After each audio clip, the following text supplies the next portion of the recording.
Welcome to This Week in Obstetrics and Gynecology. This week we're covering 10 notable papers spanning urogynecology, surgical management and oncology, and reproductive endocrinology and maternal health.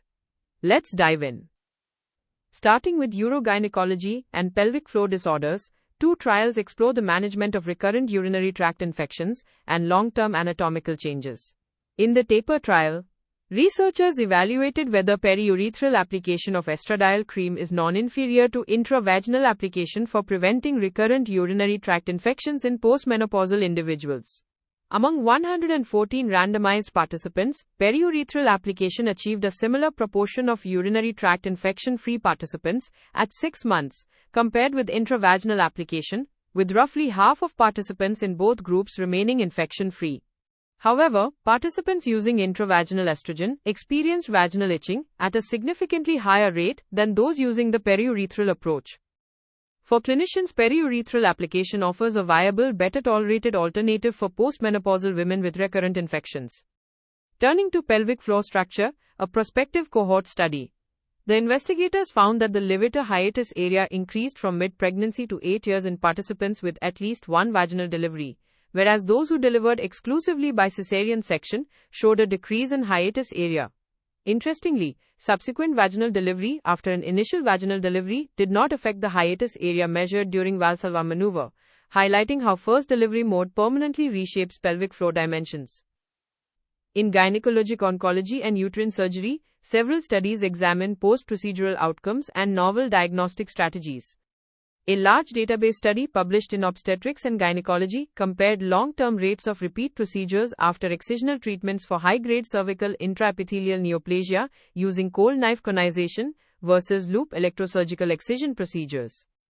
Loop electrosurgical excision was associated with higher cumulative rates of repeat diagnostic evaluations and repeat excisions, whereas cold knife conization carried higher rates of subsequent hysterectomy and a 1.2% diagnosis of cervical cancer by 36 months, compared with 0.7% after loop electrosurgical excision. Meanwhile, looking at surgical complications, a multi-center randomized trial published in Fertility and Sterility evaluated an in situ forming intrauterine hydrogel barrier to prevent intrauterine adhesions after adhesiogenic hysteroscopic surgery. In intention to treat analysis, a greater proportion of hydrogel-treated participants were adhesion-free at second-look hysteroscopy compared with controls, with the benefit concentrated primarily in patients undergoing adhesiolysis rather than myomectomy. Advancing toward non-invasive diagnostics, a multi-center prospective study in the American Journal of Obstetrics and Gynecology investigated whether a 100-gene circulating cell-free RNA plasma signature could differentiate uterine leiomyoma from leiomyosarcoma. The machine learning classifier achieved an area under the receiver operating characteristic curve of 0.868, demonstrating promising potential for preoperative risk stratification once validated prospectively. Finally, addressing a rare but severe complication, a systematic review and meta-analysis in ultrasound in obstetrics and gynecology evaluated cesarean scar pregnancies continuing into mid to late gestation.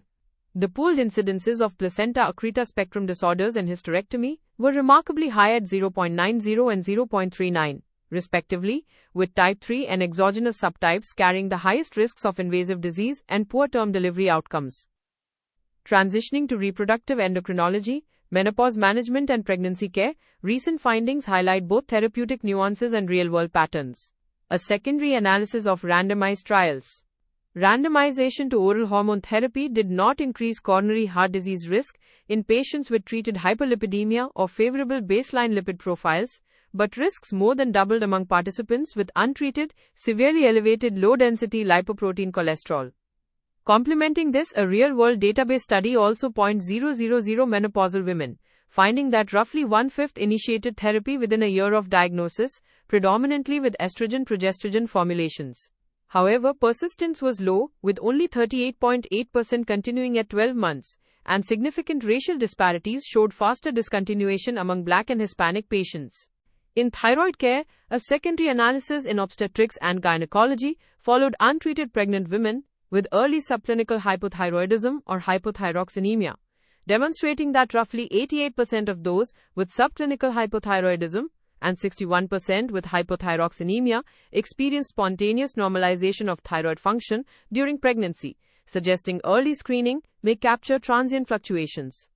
Finally, looking at physician well-being, a longitudinal study in the American Journal of Obstetrics and Gynecology evaluated over 1,600 first-year obstetrics and gynecology residents, revealing that 35.6% screened positive for depression during their internship, yet fewer than one-third sought mental health treatment, underscoring an urgent need for structural and accessible mental health interventions in the specialty. If you only have time for one paper this week, make it the TAPER trial on vaginal estrogen application techniques for recurrent urinary tract infections. This study provides practicing clinicians with a simple evidence-backed strategy, periurethral application, that achieves equal infection-free rates to intravaginal application, while drastically reducing local adverse effects like vaginal itching. Here are the key takeaways from this week in obstetrics and gynecology. Periurethral estrogen application is non-inferior to intravaginal application for recurrent urinary tract infections and significantly reduces vaginal itching. Cold knife conization for high-grade cervical dysplasia is associated with lower rates of repeat excision, but higher subsequent rates of hysterectomy and cervical cancer compared with loop electrosurgical excision.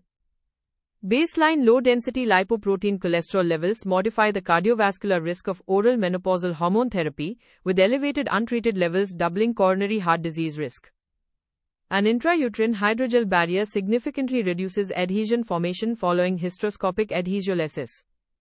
Over one-third of first-year obstetrics and gynecology residents screen positive for depression during internship, yet treatment seeking remains critically low. That's your roundup for this week in obstetrics and gynecology. The full transcript and references are available on the episode page in your Audio Scholar library. This is an AI-curated summary. For clinical decisions, always consult primary sources and current guidelines. See you next week. If this weekly briefing is useful, follow the show in your podcast app so new episodes arrive automatically. And for audio briefings on your own clinical questions and papers, visit audioscholar.cc. This is an automated summary generated by artificial intelligence which can make mistakes. Always review the original source materials.